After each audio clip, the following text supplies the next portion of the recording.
Сүүлийн жилүүдэд батлуулж байгаа гэрлэлтийн тоо буурч байгаа бол гэрлэлт цуцлалтын тоо эсрэгээрээ өсөх хандлагатай байна. Үнийг залуус сэтгцийн төлөвшөл бүрэн гүйцээгүй үедээ гэр бүл зохиодог. Хамтын амьдралаа хин хиндэн хохирлгүйгээр төлөвлөж чаддагүйтэй холбон тайлбарладаг байна. За үүнтэй холбоотой зарим тоо мэдээлэл хүргэе. Улсын хэмжээнд 2024 оны жилийн эцсийн байдлаар нийтдээ 997 мянган өрх бүртгэлтэй байснаас 691 мянган хот суурин газар, 305 мянган хөдөө орон нутагт бүртгэгджээ. 2022 онд нийтдээ 17 мянга гаруй гэрлэлт батлагдаж байсан бол 2024 онд энэ тоо буурч 14 мянга болсон байна. Тэгвэл эсрэгээр гэр бүл цуцлалтын тоо өсөх хандлагатай байгаа юм.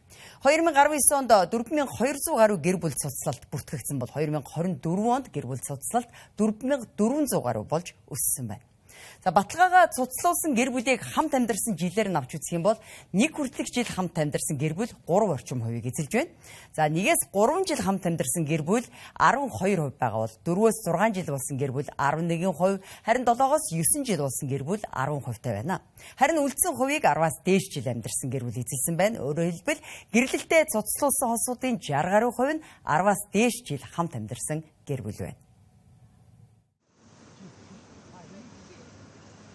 Манай улсын хувьд гэр бүлийн тухай хууль 1999 онд батлагдаж 8 удаа нэмэлт өөрчлөлт оруулж байжээ. Гэвч хэдий ч гэрлэлт, гэр бүл цуцлалт хүүхдийн хууль ёсны эрх ашиг зөрчигдсөөр ирсэн. Үүнтэй холбоотойгоор гэр бүлийн тухай хуулийн шинжилсэн найруулгын төслийн олон нийтийн хэлэлцүүлэг энэ 7 хоногт болж өнгөрсөн.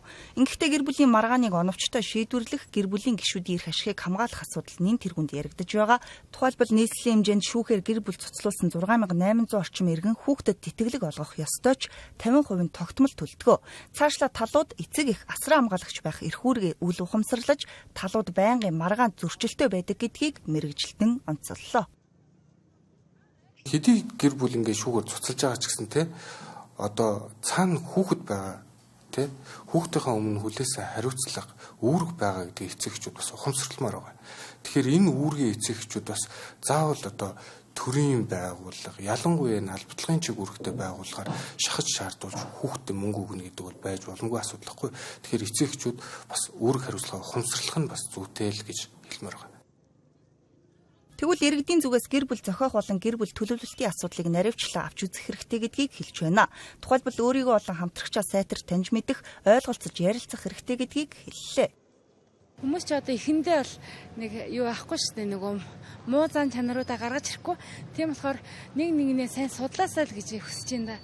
Тэгээ хоёрт гэвэл бас тэр яг суугч байгаа хүмүүстэй сайн найз нөхөд болох, ярилцах, тэр хүнээс бас ингээ асуух гэр бүл төлөвлөлт ер нь бол нэг 25-аас дээш наснда гэр бүл зохиох талаар ер нь бол залуучууд анхааруул зүйтэй болол гэж боддог өөрөө. Тэгэхээр ягаад тэгэхээр нөгөө өөрөө төлөвшөх насан дээрээ очиод тэгээд энэ бол тоглоом биш, хариуцлага гэдэг утгаараа зөвхөн ганц одоо хоёр хүний амьдрал биш, одоо хүүхэдтэй болохоор 3-4 дэх хүн одоо мэрэгжил мэдлэгээ дээшлүүлээ тийм боловсролоо олж аваад өөрөө ямар нэгэн хүнээс хараас бус болсон хойно гэр бүл боцгоовол арай бат бөх болдгийм болов.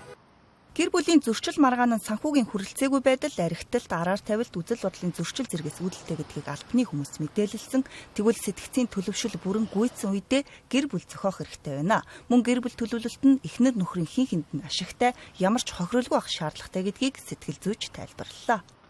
Гэр бүл төлөвлөлт гэдэг дээр бид насны хувьд залуу болохоор алдчихна гэж нэг буруу ойлголттой. Эсвэл гэр бүл ингээд эхлэхээс өмнө танилцаж хамт амьдрахаас өмнөхийг л төлөвлөнө гэж ойлгоод байгаа байхгүй. Гэтэл яагаад тэгвэл 10 жил амьдарсан осоо салаад байна вэ гэхээр гэр бүл төлөвлөлтийн урт хугацааны стратеги гэдэг нь тухайн хоёр хүнд хоёуланд нь ашигтай байдлаар өөрсдийнхөө одоо хувь хүнийг алдалгүйгээр урт хугацаанд хин нь ажиллах уу, санхүүгээ яах уу, хин хинийх нь аз жаргал болоод мөрөөдөл, нийгэмд оруулах хувь нэмэртэй гаргаж байгаа хүүхдийн тоо зэргийг хоёулаа харилцсан байнгын давтамжтайгаар шинчилж хоёр талдаа аль алинд нь ашигтай бөгөөд нэгэнд нь юм хохирлгүй, золиосгүй байдлаар хамтдаа ярилцаж шийдэх ёстой байгаа.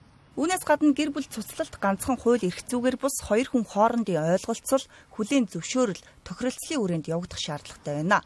Ингэснээр гэр бүл цуцлагдсан ч цаашдын эрх үүргээ ухамсарлах, биелүүлэхэд илүү үр нөлөөтэй гэдгийг мэргэжилтэн онцоллоо.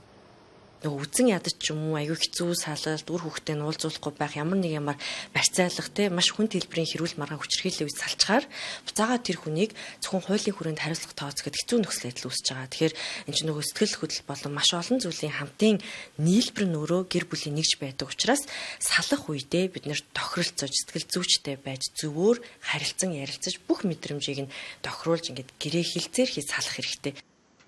Угтаа гэр бүл төлөвлөлт нь зөвхөн эхнэр нөхрийн хоорондын асуудал биш бөгөөд хүн амын бүтэц нийгмийн хамгааллын тогтолцоотой шууд хамааралтай. Тухайлбал хүн амын өсөлт нэмэгдэх, гэр бүлийн доктортой байдал өсөх, амьдралын чанар сайжрах зэрэг нөлөөтэй байна.